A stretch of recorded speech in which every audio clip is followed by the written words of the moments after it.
Now, the very obvious yet subtle diplomatic tensions between South Korea, China, and Japan are complicating the resumption of the six-party nuclear disarmament talks. That's according to former U.S. Assistant Secretary of State for East Asian and Pacific Affairs Kurt Campbell. In an exclusive interview with Arirang's Hwang Sung-hee, he also calls on South Korea to assume a bigger role. In the past, the biggest problem six-party was just to get North Korea to come to the table.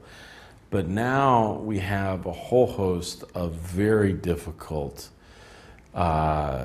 bilateral issues in Asia that might complicate getting back to the table. So as a result, I think we've got to be open to other frameworks and other discussions. At the heart of that, in my view, is a recognition that the driving force behind diplomacy with North Korea increasingly has to be South Korea.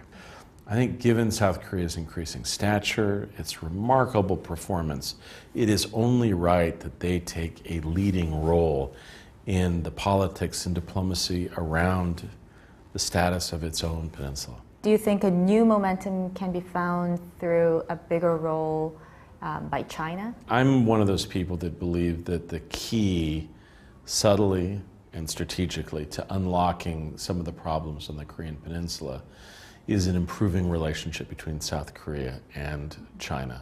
And in fact, if anything, the country that has undermined China's security, has created real problems for Beijing, is not the United States, but their dear friends North Korea. And I think they're coming to recognize that.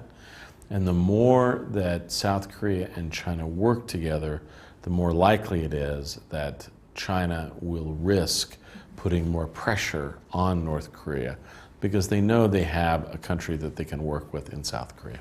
Wouldn't a strong South Korea-China ties hurt the trilateral relationship between the United States, South Korea, and Japan? I think it's a good thing that China and South Korea are working more closely together.